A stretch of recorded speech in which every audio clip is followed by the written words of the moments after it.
আসসালামু আলাইকুম সবাইকে। আশা করি সবাই ভালো আছেন, আমিও ভালো আছি।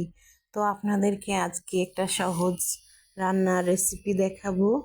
এই তো আমার সেই রান্নাটা, এটাই শুরু করে দেব, চলুন। আমি এখানে লবণ হলুদ দিয়ে মাছটা মাখিয়ে রেখেছি। তো এখন আমি একটা প্যান বসিয়েছি, ওখানে একটু তেল দিয়ে দেব। তেলটা দেওয়ার পরে তেলটা গরম হবে, তখন আমি মাছটা এখানে দিয়ে দেব। তো মাছটা আমি কিভাবে দেই দেখুন। তো আমি মাছটাই তো শুরু করে দেব এখন। তেলটা বেশি গরম করিনি, হালকা গরম আছে। বেশি গরম তেলে অবশ্যই দিলে আবার এই তেল হাতে লাগে, এজন্য কম কম গরম থাকতে আমি দিয়ে দিয়েছি। তো এই তো আমার মাছটা এক পাশে হয়ে গেছে, তো অন্য পাশটা আমি উল্টায় দেব। উল্টায় দেওয়ার পরে এই পাশটাও ভেজে নেব সুন্দর করে, দুদিকে যেন লাল হয়। তো এই মাছটা জানি না কি কে ছিলেন, কোন এলাকায় কি নামে পরিচিত। তো আমিও এটার নাম অবশ্যই জানি না। আমি দেখেছি মাছটা বাজারে, তো আমার পছন্দ হয়েছে, আমি নিয়েছি।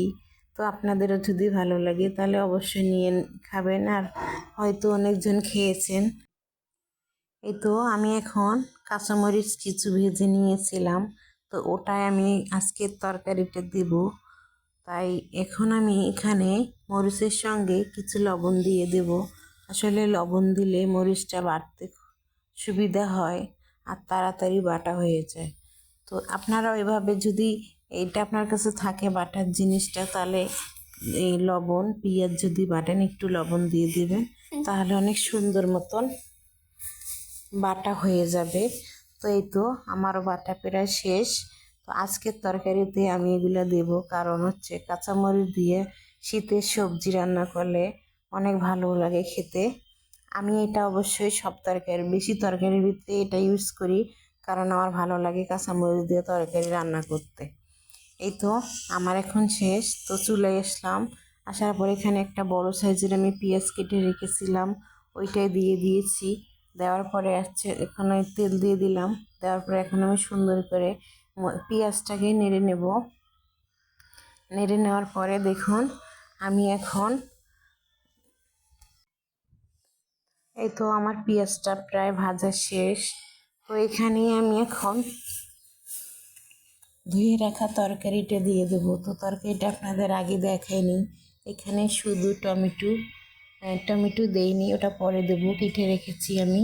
তো এখানে আলু আর ছোট্ট একটা ফুলকপি আমি কেটে রেখেছিলাম ধুয়ে, তো ওটাই আমি এখন দিয়ে দিলাম। তো এখন আমি এটা দেওয়ার পরে এটার ভিতরে এই সব মশলাগুলোই আমি অ্যাড করে দেব। যেমন আদা রসুন বাটা আমি দিয়ে দিলাম। তারপরে আমি এখন হালকা একটু লবণ দিলাম, কারণ লবণ আমি আগেই দিয়েছি মরিচটা বাটার সময়, এই জন্য এখন একটু কম করে দিলাম। দেওয়ার পরে এখানে আমি কিছু হলুদ ফাঁকি দিয়ে দিচ্ছি। তারপরে এখন আমি এখানে সুন্দর করে এখন নেড়ে দেব। আর নেড়ে দেওয়ার আগে যে মরিচটা যেটা আমি বেটে রেখেছিলাম, ওই মরিচটা এখানে দিয়ে দিলাম। কিন্তু আজকের মরিচটা আমি একবারে মিহিন করে বাটি নাই, একটু একটু রেখে দিয়েছিলাম, কারণ কাঁচা মরিচ তাই এরকম রাখলেও ভালো লাগে, এটা কোনো ব্যাপার না। এটা আপনাদের যার যার নিজস্ব ইচ্ছা। তো আমার কাছে মনে হলো এভাবে দিলে ভালো হবে, তাই দিলাম। তো এই তো ওইটা ধুয়ে আমি একটু পানি দিয়ে দিলাম, মরিচ যেটাতে বেটেছিলাম ঠিক ওটা। তো এই তো আমি এখন ঢেকে দেওয়ার পর কিছুক্ষণ জাল করে নেব। জাল করে নেওয়ার পর আসলাম, দেখুন তরকারিটা কত কমে গেছে এবং এই আপনার হাফ সিদ্ধ হয়ে গেছে। তো সিদ্ধ হয়ে গেছে, তো এখানে আমি সুন্দর করে আবারও নেড়ে দিচ্ছি। নেড়ে দেওয়ার পরে আবার একটু ঢেকে দেবো। আর এই যে আমি একটা টমেটো কেটে রেখেছিলাম যে আগে, এখন ওটাই দিয়ে দিচ্ছি। ঢেকে দেওয়ার পর টমেটোটা দেওয়ার পরে আমি এখন ঢাকবো। ঢাকার পরে কিছুক্ষণ পর আবার দেখাবো আপনাদের। তো এই তো টমেটোটা আমার সুন্দর মতো সিদ্ধ হয়ে গেছে, সব তরকারি আমার কষানো হয়ে গেছে। তো এই তো দেখুন আমি দেখাচ্ছি খুচুনের মাথা দিয়ে একটা টমেটোকে গুঁতো দিয়ে, তাহলে বুঝবেন যে কতটুক টমেটোটা সিদ্ধ হয়েছে।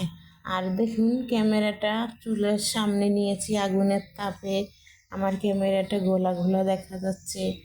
তো কী আর করবো, এক হাত দিয়ে ক্যামেরা ধরেছি আর এক হাত দিয়ে কুচুন ধরেছি, তাই এরকম হয়ে গেছে। তারপরে আমি এখানে পরিমাণ মতো পানি দিয়ে দিব, ঝোলের পানি। ঝোলের পানি দেওয়ার পরে সুন্দর করে ঢেকে দিব, দেওয়ার পরে আপনাদেরকে দেখাবো। তো আপনাদের যদি অবশ্যই আমার এই সাধারণ তরকারিটা ভালো লাগে তাহলে আমাকে একটু সাপোর্ট করবেন, আর ভালো লাগলে অবশ্যই আপনারা দেখবেন আমার ভিডিওগুলো। এই তো আমার তরকারিটা এখন আমি এখানে ধনেপাতা কুচি দিয়ে দিব, তারপরে ভাজা মাছগুলি সবগুলো দিয়ে দেবো। দেওয়ার পরে আমি সুন্দর করে ঢেকে একটু বলক করে নামিয়ে ফেলবো। তো জানি না কার কাছে কেমন লাগবে। আর এই মাছটা কিন্তু আমি চিনি না, নাম বলতে পারলাম না, এজন্য কেউ কিছু ভাববেন না। আমি আসলেই বুঝতে পারতেছি না এই মাছের নাম কি, রূপচাঁদা না কি বলবো আমি নিজেও জানি না, নাকি ঝাটকা আমি জানতেছি না, তাই আপনাদের বলতে পারতেছি না। তো আপনারা নিজে নিজেই বুঝে নেবেন এটা কি মাছ, আর যদি কেউ জানেন আমাকে জানাবেন অবশ্যই, তাহলে আমিও অবশ্যই আপনাদের কাছে জেনে নেব এটা কি মাছ আর কি মাছের নাম হলো। কিন্তু এতটুকুই বুঝি যে এটা সমুদ্রের মাছ, এটা কোনো পুকুরের কিংবা খাল বিলের মাছ না, এতটুকুই আমি জানি।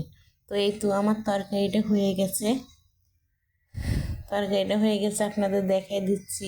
তো আরেকটু হবে, হওয়ার পরে আমি দেখাই দিব আপনাদেরকে কীরকম হলো আমার তরকারিটা। তো আমার তরকারিটা ভালো লাগলে অবশ্যই একদিন ট্রাই করে দেখবেন, এভাবে রান্না করে খেয়ে দেখবেন কেমন হয়েছে। এই তো আমার তরকারি রান্না শেষ, আপনাদের দেখাই দিচ্ছি।